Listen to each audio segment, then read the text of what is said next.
ఎన్నికలు ముగిసిన తర్వాత ఒక్కసారిగా ఆంధ్రప్రదేశ్లో సీన్ చేంజ్ అయిపోయింది. పల్నాడులో కానీ రాయలసీమలోనూ కానీ జరిగిన విధ్వంసాలు, అక్కడ జరిగిన వివాదాలు చూసాం. కానీ ఇప్పుడు ఫలితాలు వచ్చిన తర్వాత కూడా ఇంకా ఆంధ్రప్రదేశ్ భయం గుప్పిట్లోనే కొట్టుమిట్టాడుతుందా?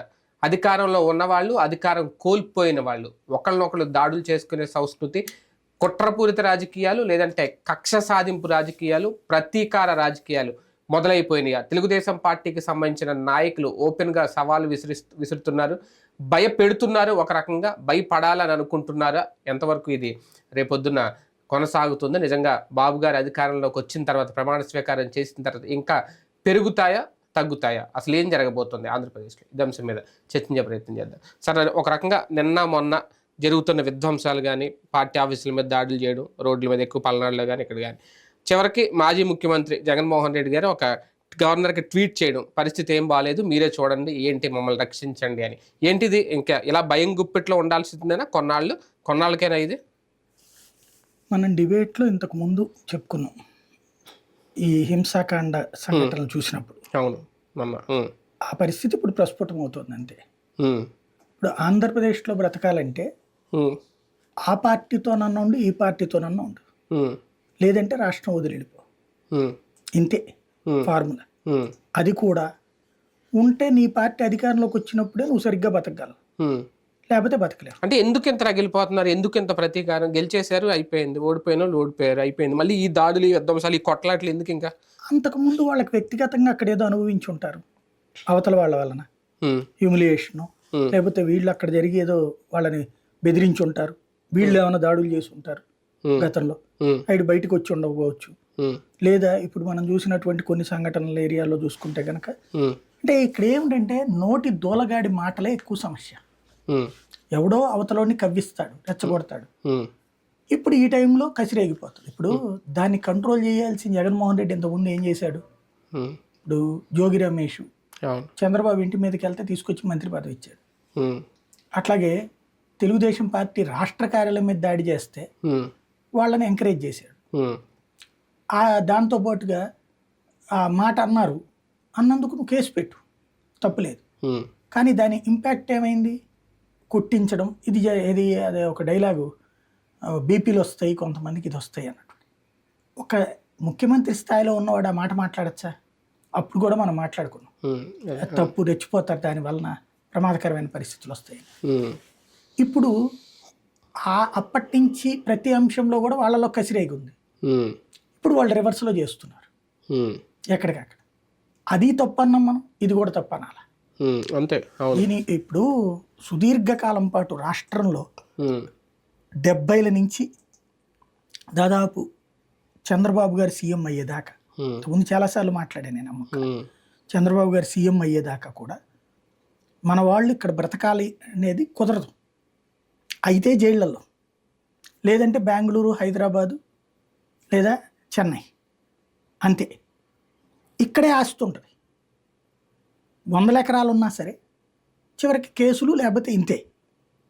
ఇక దాని చుట్టూ తిరగడం తప్పించి బతుకులేని జీవితాలు చాలా కాలం పాటు. దాని మీద విరక్తితోనే తమ బిడ్డల బ్రతుకులు బాగుపడాలని జనం కోరుకుంటున్నారన్నటువంటి ఫీలింగ్ని తెలుసుకున్న చంద్రబాబు ఆనాడు మంచి పోలీస్ ఆఫీసర్లను పెట్టి, బలమైన పోలీస్ ఆఫీసర్లు ఫ్యాక్షన్ ఏరియాల్లోనూ తాట తీశారు, రౌడీ ఏరియాలోనూ తాట తీశారు. దారికి వచ్చేసింది. దాన్ని రాజశేఖర రెడ్డి కొనసాగిస్తూ ఉట్టి ల్యాండ్ ఆర్డరే కాదు, ఆయా వర్గశత్రుత్వాలు ఉన్న వాళ్ళ మధ్యన స్నేహం కుదిర్చాలని రాజీలు చేసి సెటరేట్ చేశారు. అప్పటి తర్వాతనే కదా సెటరేట్ అయింది. అంతకుముందు పరిటాల వర్సెస్ జేసీ, అలాగే ఇతర ప్రాంతాల్లో జరిగినటువంటి ఎన్నున్నాయి ఘర్షణలు, వంగవీటి వర్సెస్ దేవినేని, ఇట్లాంటి ఇవన్నీ సెటరేట్ అయిపోయినాయి కదా. తర్వాత నుంచి అంటే చంద్రబాబు గారు 95లో ప్రభుత్వం చేపట్టిన దగ్గర నుంచి ఆయన చేసిన ఎఫర్టు 2004 దాకా నడిచింది. 2004 నుంచి 2014 దాకా కూడా అది నడిచింది. తర్వాత మళ్ళీ ఇప్పుడు పుంజుకుంటున్నాయి, ఇప్పుడు పీక్ స్టేజ్కి పోతున్నాయి. మళ్ళీ అది పవర్ మాంగర్ వలన వచ్చిందా, లేకపోతే అహంకారం వల్ల వస్తుందా, లేదా నాయకుల ప్రవర్తన వలన వస్తుందా అంటే అన్నీ కలిపితే. ప్రతీకార రాజకీయాలు అయితే మొదలైపోయినట్టు కనిపిస్తోంది. నాయకులు రెచ్చగొడుతున్నారా, లేదంటే కింది స్థాయి వాళ్ళు రెచ్చిపోతుంటే చూస్తూ అంటే ఊరుకుంటున్నారు? ఎందుకంటే అధికారులు కూడా కొన్ని చోట్ల పెద్దగా స్పందించట్లేదు, పట్టించుకోవట్లేదు అనేది. నాకు బాగా గుర్తుకొచ్చింది 89వ సంవత్సరం. 89వ సంవత్సరంలో రంగా గారి మాట 88 ఎండింగ్లో జరిగింది. అప్పుడు ఆ టైంలో నేను 10th క్లాస్ కంప్లీట్ చేసిన స్టూడెంట్ని అనమాట. చిన్న షాప్లో పనిచేస్తూ ఉన్నాను, నెక్స్ట్ చదువు గురించి వెయిట్ చేస్తూ. ఆ టైంలో ప్రత్యక్షంగా చూసిన వాడిని నేను. పోలీసులు కళ్ళ ఎదురుగుండా షాపులు లూటీ చేశారు, పోలీసులు కళ్ళ ఎదురుగుండా పగలగొట్టారు.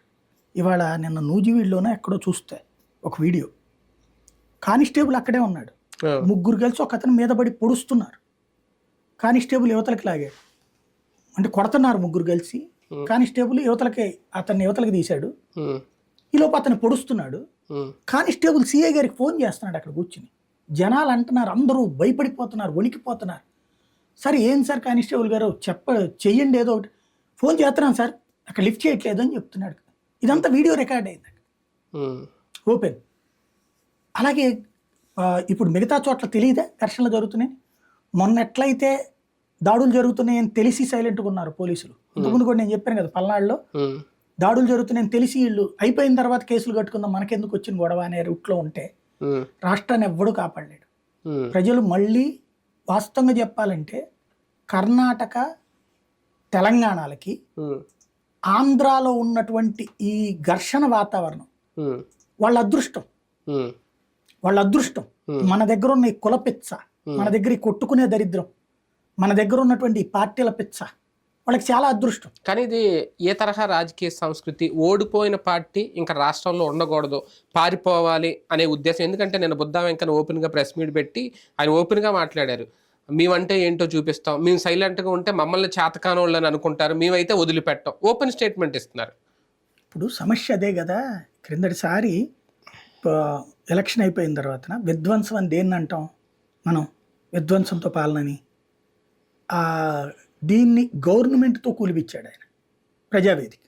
అవును, ప్రజావేదికని గవర్నమెంట్ అధికారిగా కూలిపించాడు. అవును, తను చెప్పాలనుకున్న సంకేతం ఒకటి, ఫెయిల్ అయ్యింది మరొకటి. ఎట్లాగా తను చెప్పాలనుకుంది అక్రమ కట్టడం చంద్రబాబు కూడా ఉందని చెప్పడం. పోనీ అలా చేయగలిగినోడు ఏమైనా చేయగలిగాడు? అక్కడ మొత్తం అక్రమ నిర్మాణాలు గుర్తుని మొత్తం ఆపేశాడు. నేను ఆ రోజున కూడా మాట్లాడాను, ఆ రోజున కూడా మన ఇద్దరం మాట్లాడుకున్నాం. అది ఆయన వల్ల కాదు, ఎందుకంటే కృష్ణా నదిలోనే 2 లక్షల ఇళ్ళు ఉంటాయి, ఇక్కడ కొండల మీద అంతా 2 లక్షల ఇళ్ళు ఉంటాయి, ఇవన్నీ ఎన్ని కూలుస్తాడు? చేతనైతే దాన్ని ఎవరికన్నా ఇచ్చుంటే బాగుండేది, ఏ స్వచ్ఛంద సంస్థకి ఇచ్చినా బాగుండేది, అనవసరంగా కూల్చుకోవడం అన్నది ఆ రోజున కూడా మనం మాట్లాడుకున్నాం. కాకపోతే అతని ఉద్దేశం అయితే అది అక్రమ నిర్మాణం అని చెప్పడం అన్నాడు. అతనికి సంకేతం చేసేయడం అలవాటు తప్పించి ఆ సందేశం అర్థమయ్యేలా చెప్పడము రాదు. రెండవది అసలు లాంగ్ స్టాండింగ్ వ్యూ లేకుండా కొట్టాడు. అది అక్కడ దాన్ని విధ్వంసం అని 5 ఏళ్ళు మాట్లాడగలిగారు కదా. ఇప్పుడు ఒక్క టీవీ ఒక్క పేపర్ వేస్తుంది ఈ ఘర్షణలో. ఎన్టీఆర్ ఇది వైఎస్ఆర్ అని పేరు మార్చారు కదా, దాన్ని కూల్చేయడం, వీళ్ళు చోట్ల శిలాఫలకాలు కూల్చేయడం, విగ్రహాలు కూల్చేయడం, ఇళ్ల మీదకి దాడులకు వెళ్ళటం, తలకాయలు పగలగొట్టడం. బీహార్ తరహాలో పరిస్థితుంది ప్రస్తుతం మనకి, సరిగ్గా మాట్లాడాలి. కానీ సమాధానం చెప్పే వాళ్ళు నాయకులు ఎవరు మాట్లాడలేదు. ఇప్పుడు జగన్ నిన్న మాట్లాడాడు, వైసీపీ వాళ్ళు నాయకులు మొదటి రోజున ఎవరు స్పందించలేదు. ఈ జనాలందరూ ఫీల్ అయిపోతుంటే నిన్నటికి స్పందించారు. తెలుగుదేశం కానీ జనసేన కానీ ఇప్పుడు మాట్లాడుతున్నారు, అది కూడా కింద నాయకులు. మన ఉద్దేశం ఇది కాదు. పవన్ కళ్యాణ్ గారు మంచిగా చెప్పారు, ఇది కరెక్ట్ కాదని. ఆయన చేయమని కూడా చెప్పారు, కానీ చేయమని చెప్పారు, కానీ కింద చేసేస్తున్నారు. అదే మరి అది కంట్రోల్ చేసేటటువంటి, అంటే ఎలక్షన్స్ ముందు జరిగిన ఉపన్యాసాల ఇంపాక్ట్ ఇదంతా. వస్తే అంతు చూస్తామంటే అది అంతు చూడాల్సింది ఏమని చెప్పారు వాళ్ళు, లీగల్ గా అన్నారు, కానీ ఇక్కడ ఫిజికల్ గా జరుగుతుంది. ఇప్పుడు వీటి ఇంపాక్ట్ ఎట్లా ఉంటదంటే ఒరిజినల్ గా పార్టీలకి బానిసలుగా బ్రతకాల్సి వస్తుంది నాయకులు కానీ ఈ కార్యకర్తలు. ఎందుకంటే ఇప్పుడు దాడులు చేసినటువంటి వాడు, వాడి మీద కేసు ఉంటది, వదిలేయలేరు రేపు పొద్దున. కేసు అరెస్ట్ కాకపోతే అధికార పార్టీ వాళ్ళ తరపునోడు కాబట్టి ఎక్కువ కొట్టకుండా తిట్టకుండా తీసుకెళ్లి కోర్టుకు పెడతారు. కోర్టు కేసు నడుస్తూనే ఉంటది, అటెంప్ట్ మర్డర్ ఇట్లాంటివి పెడతారు. అతను ఆ కేసుల గురించి అధికార పార్టీతోనే తిరగాలి. ఈ గాయపడ్డటువంటి అతనికి ఆ కేసు ఫాలోఅప్ చేసుకోవడానికి ప్రతిపక్షం వెనకాల తిరగాలి. వాస్తవంగా ఈ మధ్య కాలంలో మనం అనుకున్నట్టు ఇది చంద్రబాబు గారిది, రాజశేఖర రెడ్డి గారిది అయ్యాక యూత్ అనేటువంటి వాళ్ళు ఆ తర్వాత ఈ కార్పొరేట్ కాలేజీల ప్రభావం కావచ్చు, లేకపోతే ఈ రౌడీయిజం ఇదంతా అసహ్యమైన కుటుంబాలు అంటే అసహించుకున్న కుటుంబాల వల్ల కావచ్చు, ఈ చుట్టూతా ఉన్నటువంటి స్టేట్స్ ఇంపాక్ట్ కావచ్చు, మోడర్న్ సొసైటీ వైపుకి వెళ్తూ ఈ ఇదివరకడికి మళ్ళీ ఆ దరిద్రం నుంచి దూరం అయింది. ఇదివరకు నేను చూసినటువంటిది జీబుల మీద ఎక్కి తిరుగుతా అరుస్తా రెచ్చిపోయి కసిగా వ్యవహరించేటటువంటి కుర్రాళ్ళని చూసాం మా కాలేజీ డేస్. అలాంటి స్టేజ్ నుంచి చాలా హుందాగా చదువు మెయిన్ అయితే గీతే పార్టీ అభిమానం ఉంటుంది అంతవరకే అన్నటువంటి స్టేజ్. ఇప్పుడు ఆ స్టేజ్ నుంచి మళ్ళీ పాత రోజులకి వెళ్ళాం మనం. 70లు 80ల నాటి దశకి వెళ్తున్నాం. యూత్లో వచ్చింది ఇది. ఇది చాలా ప్రమాదకరమైనటువంటి పరిస్థితి. ఇది దీనివల్ల ఏమైపోతుందంటే ఇప్పుడు మళ్ళీ అంటే ఈ యూత్ ఇట్లా అయ్యేటప్పటికి ఈ పార్టీలకు మనుషులు దొరకట్లా, డబ్బులు పెట్టి మనుషులు తెచ్చుకోవాల్సి వచ్చింది ఇన్ని రోజులు. ఇప్పుడు ఈ పరిస్థితుల వల్ల ఏమవుతుంది, రేపు పొద్దున కేసులో ఉన్నట్టు వచ్చినట్టు ఆ పార్టీ వెనకాలే తిరగాలి. కానీ దాడులకు ఈ విధ్వంసాలకు వల్ల ఇచ్చే సంకేతం ఏంటి? దీని వెనక రాజకీయ ప్రయోజనం, రాజకీయ లబ్ధి అన్న ఉందా? అంటే భయపడి ఇంకా మనం వైసీపీలో ఉండలేరా బాబు, పారిపోవాలనో లేదంటే పార్టీ మారిపోవాలనో ఈ తరహా నిర్ణయాలు అని తీసుకుంటారా? ఇందులో చిన్న లాజిక్ ఉంటుంది. దెబ్బలు తిన్నటువంటి వాడేమి అధికార పక్షం దగ్గరికి వెళ్ళడగా, వాడికి రేపు పొద్దున వైఎస్ఆర్ కాంగ్రెస్ పార్టీ మనకు రక్షణ కూర్చుంటాడు. అంటే భయపెట్టి లాక్కోవడం అనేది కూడా ఉంటుందేమో దీని ముందే కొట్టకుండా భయపడితే లాక్కోవడం అవుతుంది. కొట్టిన తర్వాత ఇంకే ఉంది ఇక అప్పుడు అటు పక్కనకి వెళ్ళి ఏం చేయాలి? ఇంకోటి అప్పటి రేపటి నుంచి ప్రవర్తన ఎట్టుంటది, నా కొడుక నా చేతిలో తన్నులు తిన్నోడు నువ్వు జాగ్రత్త అంటుంటాడు. అట్ట బానిసలాగా ఎవడన్నా బతకడానికి ఇష్టపడతాడా ఆ వాతావరణానికి? కాబట్టి వాడు అక్కడ వైసీపీ లాయల్టీ అవుతుంది, ఇక్కడ ఇది చేసినందుకు గానీ ఇటు ఈ పార్టీలకు లాయల్టీ అవుతుంది. కానీ ప్రస్తుత పరిస్థితి చూస్తుంటే ఛార్జ్ తీసుకున్న తర్వాత ప్రభుత్వం ఏర్పాటైన రేపు బాబు గారు వచ్చిన తర్వాత ఇవి ఇంకా ఇలాగే కంటిన్యూ అవుతాయా, పెరుగుతాయా, ఇమీడియట్ గా దీనికి ఏమన్నా అడ్డకట్టు వేస్తారా? తెలియదు, అది వాళ్ళ ఆలోచన బట్టి ఉంటుంది. యాక్చువల్గా అయితే వాళ్ళు ఏం చెప్పారు, చట్టబద్ధంగా శిక్షిస్తామన్నారు. చట్టబద్ధంగా శిక్షించడంలో ఎట్లాంటి తప్పు లేదు. దాడులు చేయడము అనేటువంటి దాన్ని ప్రోత్సహిస్తే ఎవరం ఏం చేయలేము ఇక దాన్ని. అది రేపు పొద్దున కానీ తెలియదు. ఇప్పటికైతే మాత్రం చాలా దారుణమైనటువంటి. కానీ ఇవన్నీ చూస్తా ఉంటే ఒక పాయింట్ రేజ్ అవుతుంది. Red book, red dairy Lokesh గారు చెప్పింది, ఆ రెడ్ డైరీ ఓపెన్ అయ్యిందా, ఓపెన్ అవుతుందా అనడానికి ఇది ఒక సంకేతం. ఇది ఆయన చేసిన వ్యవహారం కాదు, ఇది లోకల్ గా జరుగుతున్న ఘర్షణలు. ఇప్పుడు ఇంకొకటి ఏంటంటే దీని పరిస్థితి ఎట్లుంటదంటే, ఇప్పుడు వీళ్ళు అవతలోళ్ళు వేసిన శిలాఫలకాలు ఇవన్నీ ధ్వంసం చేస్తున్నారు, ఇది అవుతుంది. రేపు మళ్ళీ వీళ్ళు వేసిన శిలాఫలకాలు వాళ్ళు వచ్చాక ధ్వంసం చేస్తారా? శాశ్వతంగా ఏ పార్టీ అధికారంలో ఉండదు కదా, అధికార ప్రతిపక్షాలు అవుతుంటాయి కదా, ఎప్పటికప్పుడు క్రిందసారి వాళ్ళు అనుకున్నారు 30 ఏళ్ళు మేమని, అంతకుముందు 2014 తెలుగుదేశం అనుకుంది 30 ఏళ్ళు మేమేనని, ఇప్పుడు మళ్ళీ వీళ్ళు 30 ఏళ్ళు మేమే అనుకుంటున్నారు. ఉంటుందా ప్రజాస్వామ్యంలో? అదే కదా. ఈ ధ్వంసాల చరిత్ర కంటిన్యూ అవుతుంటే ముందు అసలు మన బ్రతుకులేంటి, ఎక్కడికి వెళ్ళి బ్రతకాలి?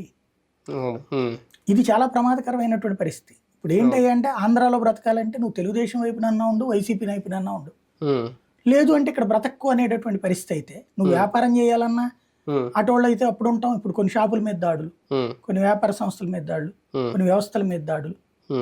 ఈ రేపు పొద్దున ఏంటి, ఇంకోటి ఆఫీసర్లు లిటరల్ గా డివైడ్ అయిపోతాయి. ఇప్పుడు వైసీపీ టైంలో కీ రోల్లో ఉన్నటువంటి వాళ్ళు ఆఫీసర్లు అందరినీ జగన్ మనుషుల కింద ముద్ర. ఐఏఎస్లు ఐపీఎస్లు జగన్ మనుషులు ఎందుకు అవుతారు? ఆ గవర్నమెంట్ చెప్పింది చేయాలి. ఇప్పుడు చంద్రబాబు గారు చెప్పినట్టు చేయాలి కదా. వీళ్ళందరూ చంద్రబాబు ముద్ర అని చెప్పి వీళ్ళలో ఇప్పుడు ఏబి వెంకటేశ్వరరావు గారిని పెట్టినట్టు పెడితే ఇప్పుడు దీని ఇంపాక్ట్ ఏమవుతుంది? అధికారులు కూడా చివరికి వర్టికల్ గా డివైడ్ అయిపోయి, ఇప్పుడు రేపు పొద్దున వాళ్ళ దాడులకి బాధపడ్డవాడు వెళ్ళి పోలీస్ స్టేషన్ లో కేసు పెడితే ఆ పోలీసులు అధికార పార్టీ వాళ్ళకి అనుకూలంగా వ్యవహరిస్తే ఈడు ఎక్కడికి వెళ్ళాలి? రేపు పొద్దున మళ్ళీ ఈడు ఇంకొకటి చేస్తే ఏంటి? అప్పుడు క్రైమ్ చేసేవాడికి ధైర్యం వస్తుంది. క్రైమ్ చేసేవాడికి ధైర్యం వస్తే అసలు సెక్యూరిటీ ఎక్కడ ఉంటుంది లైఫ్? ఇప్పుడు కరెక్ట్ గా చెప్తున్నాను, నాకు ప్రత్యక్షంగా గమనించింది 89, 88, 94, 95 ఆ మధ్యలో ఉన్నటువంటిది ఏదైతే చంద్రబాబు గారు సెకండ్ టర్మ్ పెట్టాక కంప్లీట్ గా తొక్కిన ఆరదీశారు. డిటి నాయకులు, సురేంద్రబాబులు, ఏబి వెంకటేశ్వరరావులు, కేఎస్ఎన్ మూర్తి, గబ్బర్ సింగ్ అంటారు, ఇట్లాంటి వాళ్ళు అందరూ ఏ పార్టీ వాడికైనా అవకాశం ఇచ్చారు. ఆయన ఏ పార్టీ వాడి, సొంత తెలుగుదేశం వాళ్ళని కూడా, అప్పుడు కార్పొరేట్లు ఉండేవాళ్ళు, చెనుపడి గాంధీ అని, డాంగే కుమార్ అని, అట్లాంటి వాళ్ళని కూడా అరెస్టులు చేసిన సందర్భాలు ఉన్నాయి దౌర్జన్యంగా ప్రవర్తిస్తే. అలాంటి స్టేజీ వలన అప్పుడు కంట్రోల్ అయ్యింది. ఇప్పుడు ఇట్లాగా ఈ పార్టీ వాళ్ళైతే కాపాడతాం, ఆ పార్టీ వాళ్ళైతే తన్నొచ్చు అనుకునేటువంటి సిచ్యువేషన్ వచ్చిందంటే ఇప్పుడు రేపు పొద్దున మళ్ళీ మారితే అటోళ్ళు ఇటు కొట్టుకుంటారంటే ఇంకా అసలు మనిషికి ఎక్కడ రక్షణ ఉంటుంది? కానీ మధ్యలో సామాన్యులు బలైపోతున్నారు కదా, వీళ్ళు కొట్టుకుని పార్టీ నాయకులు కొట్టుకుంటే పర్లేదు, మధ్య మధ్యలో ఈ విధ్వంసాలు ఈ దాడులు సామాన్యులు భయంతో ఎలా బతకాలని భయపడుతున్నారు కదా. అంటే సామాన్యుల మీద దాడులు జరగట్లేదు కదా అంటారు, కానీ సామాన్యులే భయపడతారు. భయపడేది వాళ్లే కదా. ఇప్పుడు జగన్ ఎందుకు గది దిగాడు? జగన్ సైకో, ఇదిగో మా వాళ్ళ మీద ఎక్కడ కొడితే పట్టించుకోలేదు, ఎక్కడ కొడితే పట్టించుకోలేదు. అది ఇద్దరి మధ్యన వ్యక్తిగత కక్షలను కూడా ఇతను కంట్రోల్ చేయలేదని కదా చెప్తుంది. ఇప్పుడు బహిరంగ కక్షలు, శిలాఫలకాల ధ్వంసం, విగ్రహాల ధ్వంసం, దాడులు, తలకాయలు పగలగొట్టడాలంటే ఏ విధమైనటువంటి పరిస్థితికి వచ్చినట్టు? ఈ సిచ్యుయేషన్ కనుక కంట్రోల్ కాకపోతే, ఇది మన చెయ్యి దాటిపోయిందంటే, ఒక్కటే అసాంఘిక శక్తి కనుక వాడి చేతికి మన చెయ్యి వదిలేసామంటే రాష్ట్రాన్ని కాపాడేవాడు కాదు, ఎవడి ప్రాణాలకి ఎవడికి సెక్యూరిటీ ఉండదు. ఒక రకంగా మొన్నటి వరకు ఉన్న ప్రభుత్వం సృష్టించిన ఒక భయానకర వాతావరణానికి ఈ దాడులు ప్రతీకారం అని అనుకోవచ్చా? అది వాళ్ళు అంటున్నారు, అది నిజమో కాదో జనం చూస్తారు. ఇప్పుడు ఇదే తరహా కొట్టుకోవడం అప్పుడు జరిగిందా? ఇప్పుడు వాళ్ళ హయాంలో జరిగినటువంటి వాటిలో ఏది చంద్రబాబు గారి అది తప్పని అంటాం కదా. ఇప్పుడు మాచర్లో జరిగినాయి, ముద్దా వెంకన్న వీళ్ళందరూ వెళ్ళినప్పుడు ఆ కార్ను కూడా తరివి కొట్టడం, అద్దాలు పగలగొట్టడం, ఇవన్నీ జరిగినాయి. అది నేను అనేది అదే, దానికి అప్పుడే వీళ్ళు కొట్టుకునే ఉన్నాయి కదా. అదే దాడులు అయితే జరిగినాయి కదా, దాడులు ప్రతి దాడులు జరిగినాయి. దానికి ప్రతీకారం అంటే ఇప్పుడు ఎలక్షన్ అప్పుడు 2019 తర్వాత కనుక వైసీపీ గెలవగానే ఇట్ట కొట్టుంటే ఖచ్చితంగా అది అవును అరాచకమై ఉండే. ఏంటిది అనేది అప్పుడు జరగలేదు కదా. 2019లో వైసీపీ గెలవగానే ఇట్ట ఎవరి మీద దాడులకి విధ్వంసాలు అయితే చేయలేదు, లేదు కదా. తర్వాత ప్రజావేద కూల్చేయడం అధికారికంగా చేశారు తప్పించలేదు.